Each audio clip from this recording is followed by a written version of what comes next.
Tuan-tuan dan puan sekalian, apabila kita mencapai kemerdekaan, adanya kerjasama dan kita dalam suasana dahulu, semua kaum yang ada di Malaysia ini berpakat, berunding, bermufakat dengan perasaan bertanggungjawab ketika itu untuk satu hati, satu nekat meminta kemerdekaan daripada kerajaan British setelah kita dijajah. Dengan adanya kesepakatan itu dalam bentuk parti kepartaiannya, kerana maklum sajalah kita nak mengamalkan sistem demokrasi. Apabila sebut sistem demokrasi, takrifnya, definisi demokrasi, ya, kerajaan oleh rakyat, bagi rakyat, untuk rakyat. Government of the people, for the people, of the people. So bermakna sistem majority principle applies. Siapa yang dapat suara majority, dia lah yang memerintah. That is a basic thing. Tetapi apabila dikatakan freedom, kebebasan, tuan-tuan dan puan, saya percaya mana ada satu dalam negara dalam dunia ni mengamalkan satu freedom yang betul-betul bebas? Saya percaya tak mungkin ada.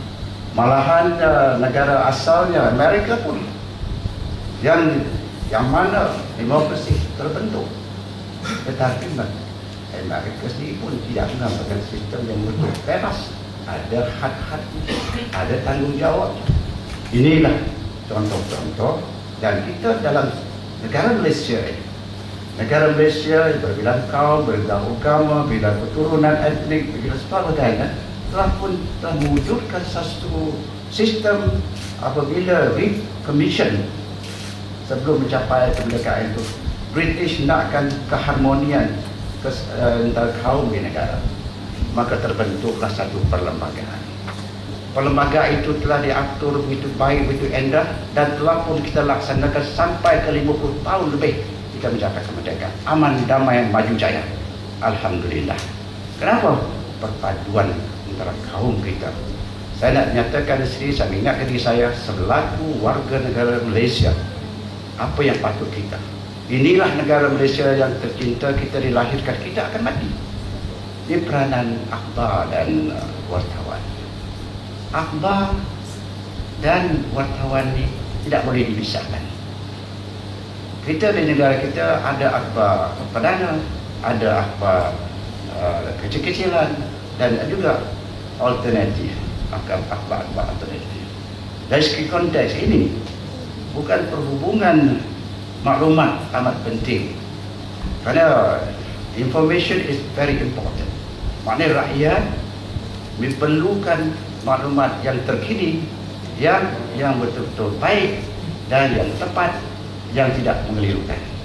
Dan kalau ini semua dapat diamalkan, menjadikan satu kebudayaan atau amalan biasa dalam kewartawanan, saya percaya kita semua akan hidup aman damai. Yang penting sekali tuan-tuan dan puan-puan, freedom must be guided with responsibility. I want to stress that. Maknanya kebebasan itu mestilah diikuti dan dihargai oleh tanggungjawab. Apakah dia tanggungjawab? Tanggungjawab kepada bangsa, tanggungjawab kepada negara, tanggungjawab kepada kaum masyarakat dan rakyat. Kalau ini sama ada kerajaan ataupun pembangkang dapat menghayati, maknanya bebas itu ada bertanggungjawab. Maknanya kalau kita kata melepaskan geram ataupun berpuak-puak hanya untuk kepentingan satu kaum saja dan mengusik perkara yang sensitif yang melanggar perlembagaan, saya rasa ini akan mendatang ke reaksi negatif. Maka ini boleh menimbulkan keadaan yang tidak menentu, maknanya boleh mengancam keselamatan negara dan keharmonian rakyat.